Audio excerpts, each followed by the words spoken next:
All right, so if you go into automation and then go into the onboarding folder, there's a folder called speed to lead examples. Now the one we're going to cover is contact leads fast. There are a bunch of other ones that are more complicated for more complex situations, but most people will just use this. And for this video, I'm just going to cover this automation. Now, how quickly you get to your new leads is one of the biggest factors that can affect how many leads you convert into estimates. So what we're trying to do here, the reason it's called speed to lead, is we want to call, email, and text them as quickly as possible. So this automation is defaulted to off, but you'll eventually want to set this up or some variation of it. So to publish, you just do that, press save, and you'll notice right here at the top, it says add new trigger. There is no trigger for this. So you would need to make this automation run, and there's two ways to do it. One way is to add a trigger. Another way is to have something else put the contact into this automation. I'm not going to cover that too much in depth in this video. There'll be other automation videos that'll explain that, but one of the easiest ways is with another automation. So you could have an automation that says like, when a form gets filled out, and it could be, a website form, you're going to do all these certain things. And then one of the things is you could say, hey, I want that other automation to run. So right now we used to call it workflows, but now we're switching it to automation. So it'll be called one of the two, either workflow or automation, but the action right now is called add to workflow. So you'd click there and then you would just search for that automation, which was contact lead fast. So you'd find it, press save, and that's going to basically put it into that other automation and make it run. All right, so let's go back to here. Let me show you an example of what a trigger would be. I'm going to say opportunity created, and then we would definitely want filters. We want to say in the pipeline leads, because there's also estimates and jobs, right? So we're saying, hey, when a new lead is created, but not just any lead, because maybe you want to create a lead and put it on contact attempted for whatever reason. We want to say only the leads that have a stage of new. And we could rename this, new lead created. Now, if you have this trigger on, just remember it's going to run. So if you're doing something like importing leads or something, you'd want to turn this off if you didn't want it to contact them. And remember, every time a contact is created, the system will automatically create a lead as well. So just be aware of that. All right, so this first step here is a filter. It's called if else in the actions. And there's a little note here kind of helping you understand what exactly this is. This is just to filter out any leads that could get created from this right here, this auto create estimate and jobs. If you're going to enter a done estimate or you want to enter a job, you do it here, and this just makes sure that none of those will go through here. It depends on the trigger if it would even go into there, but this is just to make sure that doesn't happen. So if you filled this out and it created a lead, it would just go to nothing and nothing would happen. All right, so then if it didn't get created that way, it's going to come down here, and this is going to filter by what time of the day it is, because we don't want to be calling people or texting them at like 3 a.m. in the morning. So we want to contact them during appropriate times. The default is between 9 and 7, but you could change that to whatever you want. So if you just click here, you can see you can change the times to whatever makes most sense for you. You could even get super creative and be like the day of the week based on the time, but this is just simple, just every day. If the current hour is on or after 9 a.m. and the current hour is before 7 p.m., it will come down this side and everything else will come down this side.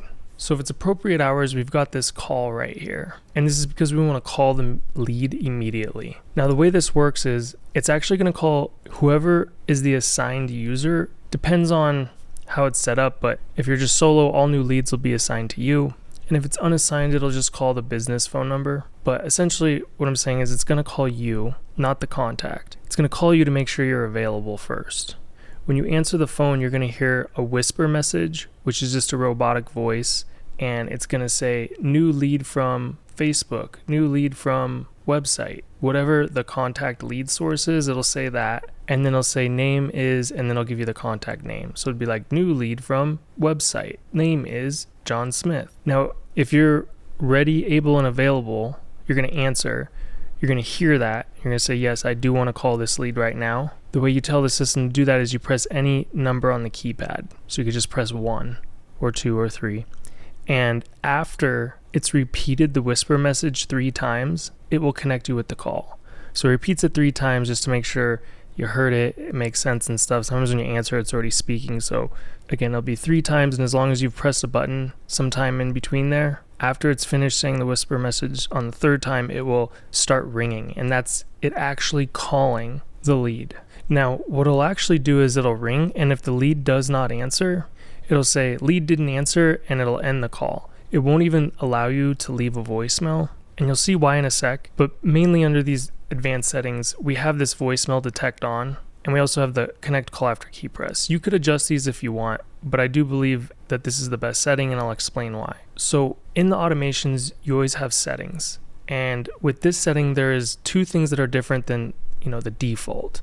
Normally, allow reentry is on, and normally stop on response is off. But you'll see allow reentry is off, and stop on response is on. Now, the allow reentry is off is just in case sometimes you get like duplicate leads for whatever reason and stuff. You can turn that on if you want, but we found we get duplicate leads. We don't want to call them again. We just want to call them the first time, and that's why we prefer it off. Now, the stop on response is going to stop if they answer this phone call. Because if they answer the phone call and you talk to them and then right afterwards you send them an email saying, hey, I want to set up an estimate, that would be a little weird. So the only time it'll stop is if they answer the phone. So if it calls you, you don't answer, it continues. If it calls you, you do answer, you do press 1 to continue, it does call them and it goes to their voicemail. The robot's going to talk and be like, they didn't answer the phone, and hang up the phone.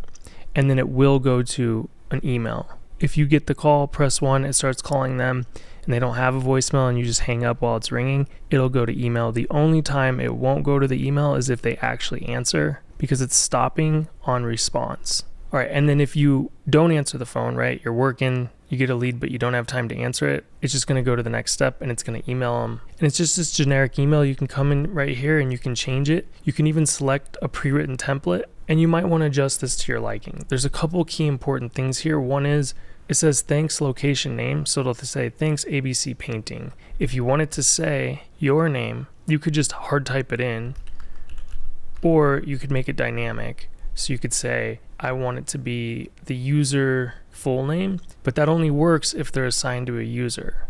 So if they're not assigned to a user, that would be blank. So you kind of have to understand your workflow. Another really great thing is your custom values. So you could go custom values, onboarding, and then you could use your office admin name. And then that way, if you change it in your custom values, it'll change it in the emails that go out during that time. So if today it's John, but tomorrow it's Susan, it'll, be dynamic. Now, you'll see the from name and from email is blank. And there's an order, which I'll explain more in depth in another automation video, but just a quick recap is if this is blank, it's going to default to whatever you have in the settings. So you'll see in the settings, it's also blank. So if that's blank, it's going to default to whoever the contact's assigned user is. And if there is no assigned user, well, then it'll go to whatever email you have under your business profile. The business email, it'll go there. So if you want it to always come from somebody, again, you can use the dynamic stuff, right? So we could say from email, we could say custom values, onboarding, office email, and then it will always come from that email, and then I would put in a name as well. But hopefully you get the point. I think most people, like if it's a small operation, all new leads will be assigned to one person, and it's going to come from the assigned user, which makes the most sense. So this way, as soon as a lead comes in, you've tried to call them, you've emailed, and you texted them. Now, let's say that it is after hours. You don't want to get a phone call right at 3 a.m., so it's only going to call you between 9 and 7. But at 3 a.m., it's okay to send an email. So as soon as it comes in, it's going to email them right away. But then it's going to go to this wait step, which you can adjust on this wait step.